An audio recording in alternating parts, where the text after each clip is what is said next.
Hello friends, நீங்கள் பார்த்துக்கிட்டு இருக்கிறது ஆஃப்டர் பைக்ஸ் தமிழ் டியூட்டோரியல்ஸ். நான் உங்கள் அருணஸ்வி. இன்றைக்கி நம்ம பார்க்க போகிற டியூட்டோரியல் எதை பற்றி அப்படின்னு பார்த்தீங்கன்னா, ஒரு பேஸ்கெட் பால் மாடல் பிளெண்டரில் எப்படி பண்ணுறது அப்படிங்கிற பற்றி தான் பார்க்க போகிறோம். இந்த பார்த்துக்கோங்க, இதுதான் ஃபைனல் அவுட்புட். இந்த மாதிரி நம்ம எப்படி பண்ணுறது அப்படிங்கிறது பார்ப்போம் வாங்க. ஃபஸ்ட்டு பிளெண்டரில் ஒரு நியூ ஃபைல் வந்து ஓப்பன் பண்ணிக்கிறேன். டிஃபால்ட் க்யூப் இருக்குது, இதை வழக்கம் போல் நம்ம டெலீட் பண்ணிக்கலாம். இப்போது ஷிஃப்ட் ஏ கொடுத்துட்டு மெஷ்ஷில் ஒரு யூவி ஸ்பியர் ஆட் பண்ணிக்கிறேன். இப்போது இந்த யூவி ஸ்பியரோட ப்ராப்பர்ட்டிஸில் நம்ம 16 செக்மெண்ட்ஸ் வந்து ஒரு 16 செக்மெண்ட்ஸ் போட்டுக்கணும். ரிங்ஸ் வந்து ஒரு 8 வச்சுக்கோங்க. ஏன்னா ஒரு லோ பாலிலே க்ரியேட் பண்ணிவிட்டு பின்னாடி வேணும்னா சப்டிவிஷன் சர்ஃபேஸ் மூலமாக நம்ம அதிக பாலி நம்ம வச்சுக்கலாம். நம்ம பண்ணும்போதே அதிக பாலிஸ் வச்சிட்டோம் அப்படின்னா பின்னாடி வந்து ரொம்ப அதிகமாகிடும். அப்போது நம்மளால் எடிட் பண்ணுறதுக்கும் ரொம்ப கஷ்டமாயிடும். அதனால் நான் இப்படி வச்சுருக்கேன். இப்போது இதில் வந்து டாப் வியூ போய்க்கோங்க, 7 அமைக்கிட்டு இதில் டேப் கொடுத்துட்டு எடிட் மோடில் வந்துட்டு இந்த லைன் செலக்ட் மோடு வச்சுட்டு இதை செலக்ட் பண்ணுறதுக்கு முன்னாடி கே அமைக்கிட்டு இந்த வெர்டெக்ஸையும் ஜாயின் பண்ணிக்கிறேன், ஸ்பேஸ் கொடுத்துட்றேன். அதே மாதிரி கே அமைக்கிட்டு இந்த வெர்டெக்ஸையும் ஜாயின் பண்ணிவிட்டு ஸ்பேஸ் அமைக்கிறேன். இப்போ வந்து இது செலக்ட் ஆகிடுச்சு. இப்போ நாம் இந்த நடுவில் இருக்கிற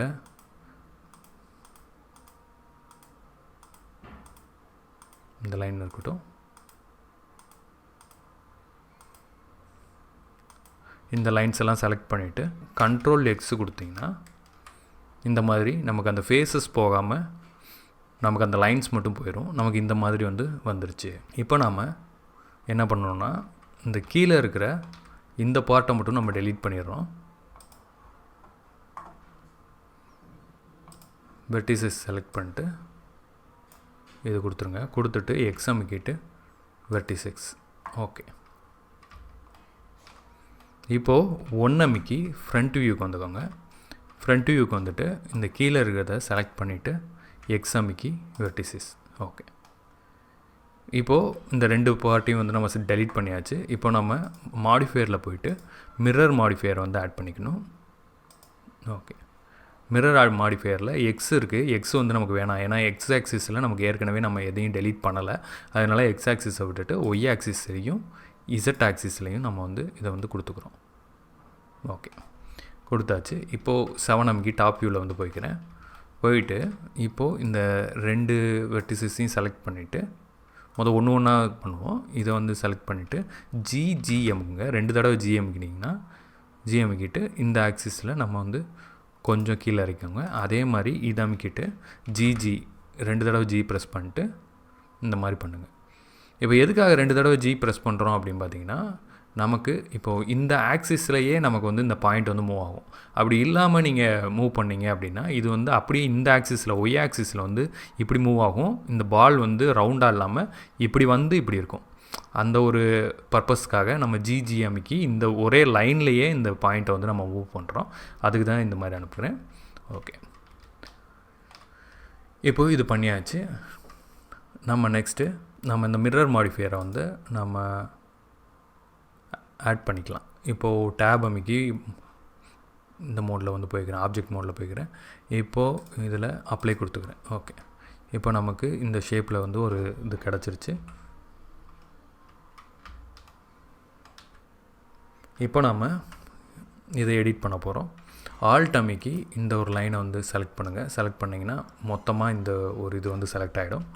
அதே மாதிரி ஆல்ட் அமைக்கி ஷிஃப்ட் அமைக்கி இதை வந்து செலக்ட் பண்ணுங்கள். இந்த லைனும் நமக்கு வந்து செலக்ட் ஆகிடுச்சு. அதுக்கடுத்து ஆல்ட் அமைக்கி ஷிஃப்ட் அமைக்கி இதுவும் ஆல்ட் அமைக்கி ஷிஃப்ட் அமைக்கி இந்த லைன். ஓகே, அந்த பேஸ்கெட் பாலில் உள்ள லைன்ஸ் எல்லாம் வந்து செலக்ட் பண்ணிவிட்டேன். இப்போது இதில் கண்ட்ரோல் பி கொடுத்துக்கோங்க. கண்ட்ரோல் பி கொடுத்துட்டு இது கொடுத்திங்கன்னா இந்த மாதிரி அந்த லைன்ஸோட இது வந்து பெவல் ஆகும். ஓகே, இந்த அளவுக்கு இருந்தால் போதும்னு நினைக்கிறேன். ஓகே, இது வந்து கொடுத்தாச்சு. இப்போ என்ன பண்ணுறீங்கன்னா, இங்கே இருக்கிற இந்த செக்மெண்ட்ஸில் வந்து 1 இருக்குது, அதை வந்து 2 அப்படின்னு கொடுத்துக்கிறேன். 2ன்னு கொடுத்திங்கன்னா சென்டராக ஒரு லைன் வந்ததுக்கப்புறம் இப்போ வந்து கண்ட்ரோல் மைனஸ் பண்ணிங்கன்னா அந்த சென்டர் லைன் மட்டும் செலக்ட் ஆகும். இப்போது கண்ட்ரோல் பி வந்து மறுபடியும் கொடுத்துக்கோங்க. கொடுத்துட்டு ஓரளவு அந்த லைனில் தொடாமல் அந்த லைன் பக்கத்தில் வர மாதிரி ஓரளவுக்கு ஒரு ஸ்கேல் பண்ணி இது பண்ணிக்கோங்க. இப்போ வந்து இந்த அளவு பண்ணியாச்சு. இப்போயும் இந்த செக்மெண்ட்டில் வந்து 2ன்னு கொடுத்திங்கன்னா சென்டரில் வந்து ஒரு லைன் வந்து நமக்கு வந்துடும். இப்போ நம்ம இது செலக்ட் பண்ணியிருக்கிற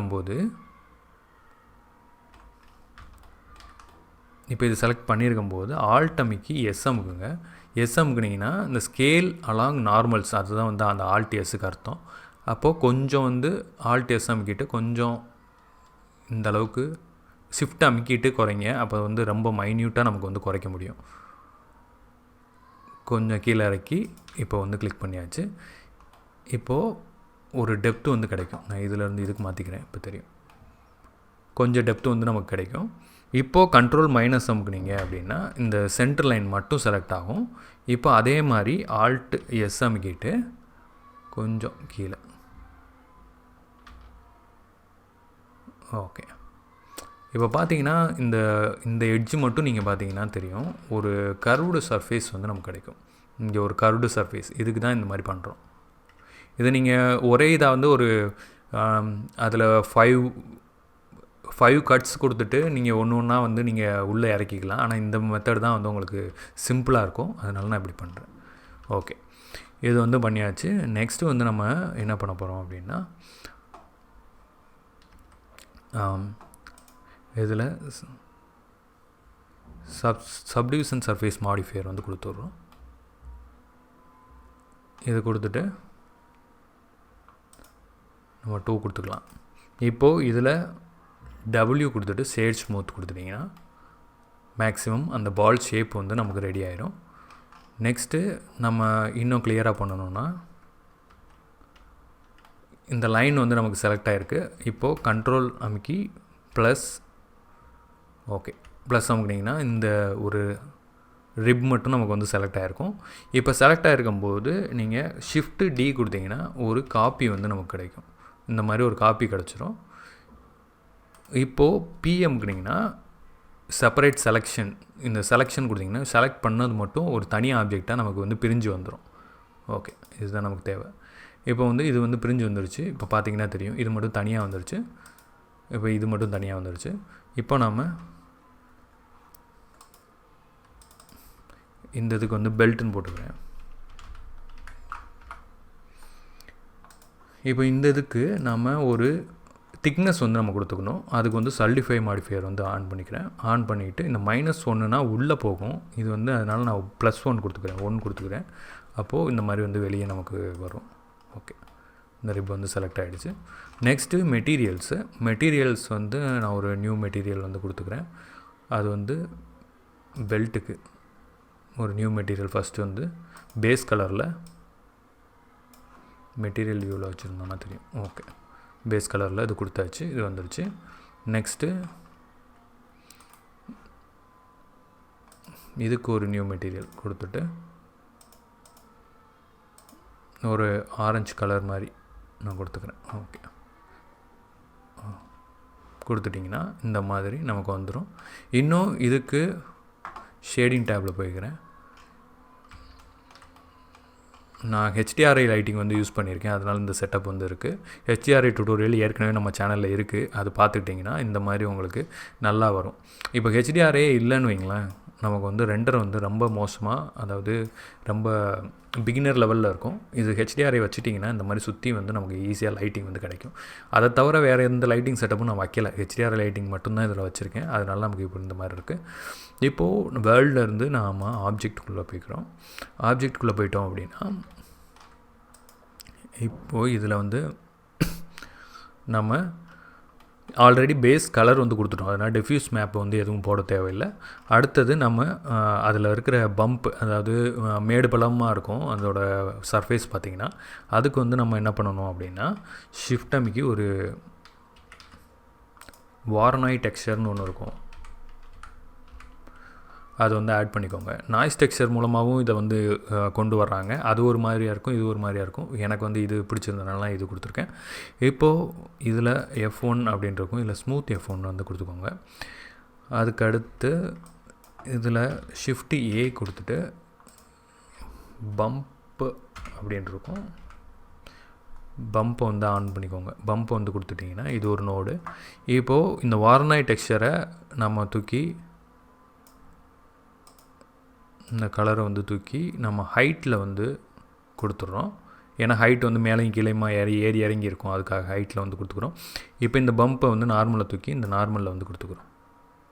இப்போது இந்த மாதிரி நமக்கு ஒரு ஷேப் வந்து கிடைக்குது. இதை வந்து நம்ம மாற்றணும். அதுக்கு இந்த ஸ்கேலை வந்து நம்ம அதிகப்படுத்தணும். ஸ்கேலை வந்து அதிகப்படுத்தணும்னா ஒரு 200 வச்சுக்கிறேன். ஓகே, நமக்கு வந்து கிடச்சிருச்சு. இப்போ இந்த கலர் கொடுக்காம இந்த டிஸ்டன்ஸ் வந்து கொடுத்து பார்ப்போம். ஓகே, டிஸ்டன்ஸ் கொடுத்தா கரெக்டாக வருது. கலர் கொடுத்தோன்னா ஒரு ஜெல்லி மாதிரி வருது. டிஸ்டன்ஸ் தான் கரெக்டாக இருக்குது. நமக்கு இந்த மாதிரி ஒரு சர்ஃபேஸ் வந்து நமக்கு கிடச்சிருச்சு. இந்த ஸ்ட்ரென்த் வந்து ரொம்ப நமக்கு மேடு மல்லாமல் இருக்குதுன்னு நினச்சிங்கன்னா இதில் வந்து ஒரு 0.2 இல்லை 0.3 வந்து கொடுத்துக்கோங்க. நான் ஒரு 0.3 கொடுத்துக்கிறேன். ஓகே, இப்போ நமக்கு அந்த பால் கிடச்சிருச்சு. இந்த டியூட்டோரியல் உங்களுக்கு ரொம்ப ஹெல்ப்ஃபுல்லாக இருக்கும்னு நினைக்கிறேன். லைக் பண்ணுங்கள், ஷேர் பண்ணுங்கள், சப்ஸ்கிரைப் பண்ணாதவங்க சப்ஸ்கிரைப் பண்ணுங்கள். மீண்டும் ஒரு நல்ல டியூட்டோரியலில் சந்திப்போம். பாய்.